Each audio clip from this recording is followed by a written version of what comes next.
Prince Harry wasn't supposed to be on that jet that night. Honestly, he hadn't even planned on setting foot in the UK this month. But when word reached Montecito that the palace had secretly begun the internal process to strip him and Meghan of their royal titles, yes, not talk, not rumors, but real action, everything changed in a heartbeat. The atmosphere in their California home turned electric. Sources said phones buzzed, staff whispered in corners, aides ran up and down hallways like it was a royal fire drill.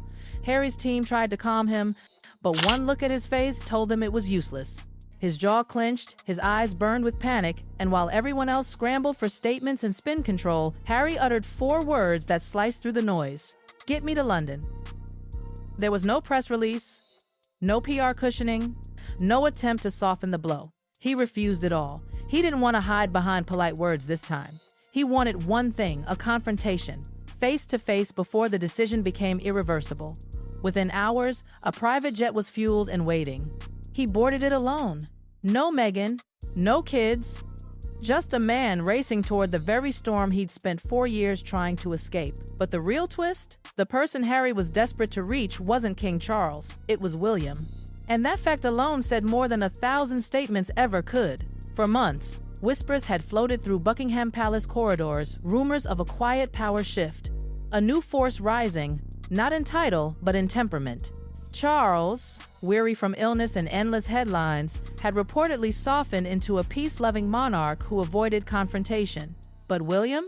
Oh, William had changed. Insiders whispered that he was no longer acting like the heir. He was acting like the king. Behind the scenes, staff started calling this phase the pre-succession era. A polished, careful phrase that really meant one thing: William was already running the show. He chaired the crisis meetings, he approved major decisions, he shaped how the monarchy looked, sounded, and survived in modern Britain. And when it came to the Sussex drama, William was done.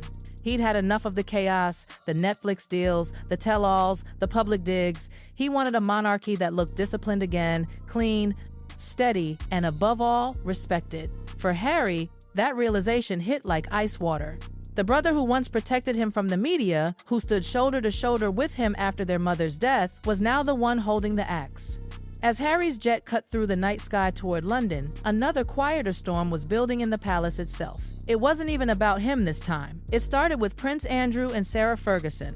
The Epstein scandal, that poisonous shadow that just wouldn't fade, was slithering back into headlines again. But this time, it wasn't whispers about parties or rumors about associations.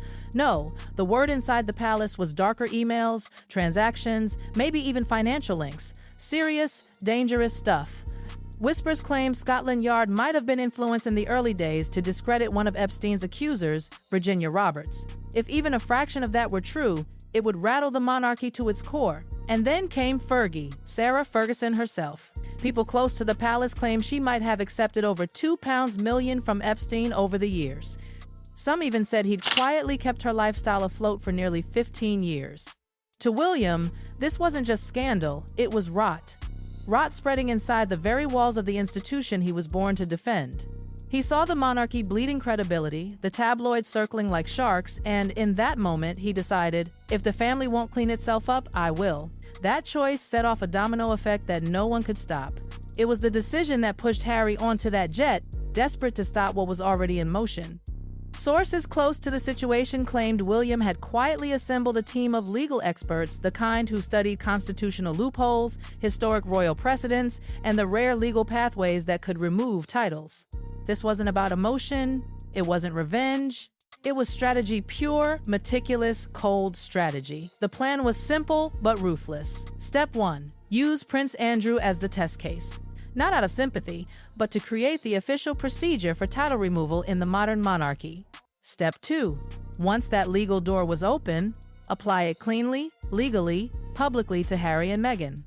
That way, William could protect the institution without ever appearing vindictive. It was like watching the monarchy transform into a corporate boardroom, everything procedural, efficient, and merciless. Harry knew the moment those legal wheels began to turn, there'd be no stopping them. Once your title is gone, it's gone forever. That's why he was hurtling across the Atlantic like a man possessed. Meanwhile, in London, William wasn't pacing or panicking. He was working. He had already accepted that this was no longer a family issue, it was a constitutional one. He wasn't waiting for his father's permission anymore. Behind closed doors, he'd become the quiet architect of a new monarchy. But the heart of the crisis lay in the brothers themselves. When Harry found out William wasn't just irritated but actively preparing formal paperwork, he reportedly snapped into survival mode. Gone was the easygoing California dad.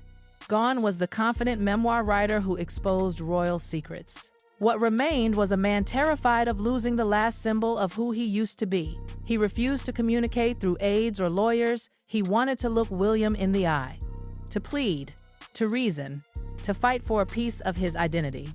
But William, insiders say, had no interest in emotional reunions. One source put it bluntly, William doesn't want an explanation, he wants an example. In other words, if Harry wanted mercy, he'd have to prove it.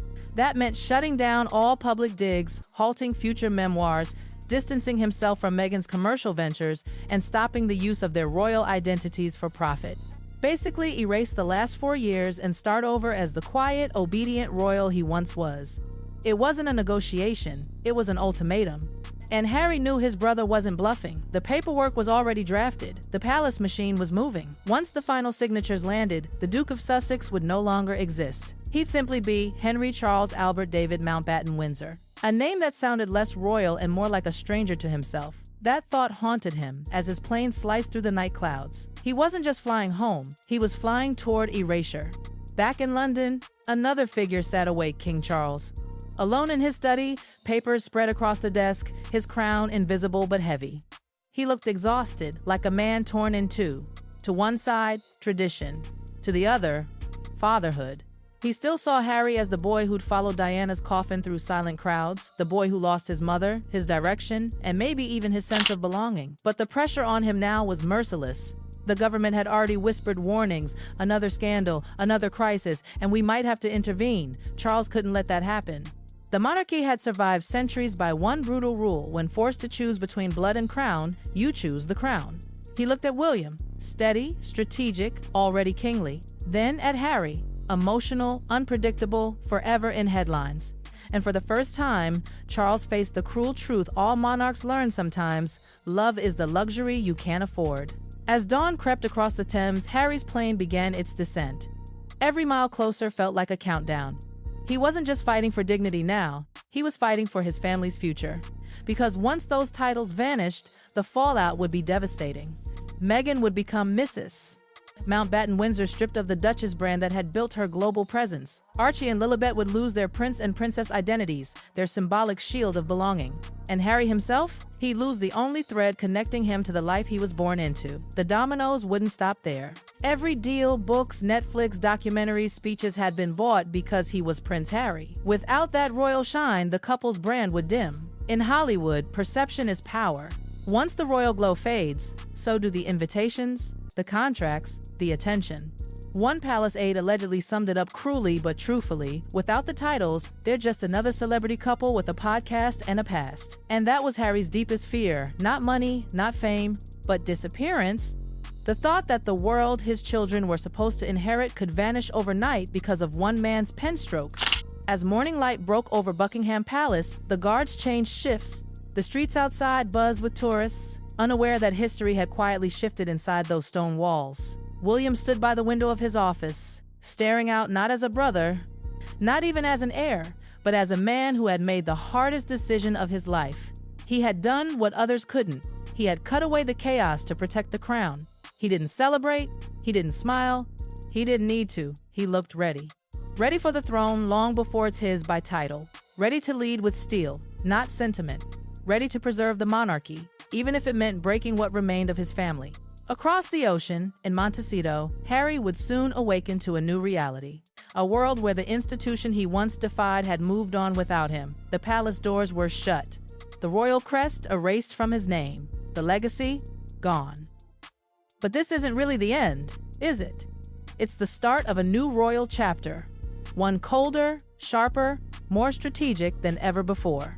William rises now as the silent architect of a redefined monarchy. Charles holds the throne, yes, but even he knows the future belongs to his son. And Harry, left in the ruins of rebellion, must figure out who he is without the crown he once fled but now aches to reclaim. Because in the House of Windsor, power doesn't whisper, it reigns. And William, calm eyes, steady hands, ice in his veins, has just made one thing unshakably clear.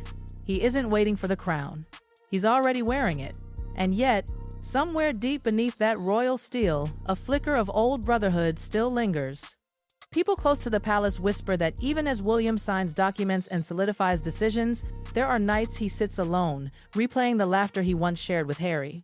The two boys chasing each other through palace halls, their mother's voice echoing behind them, those memories don't fade easily.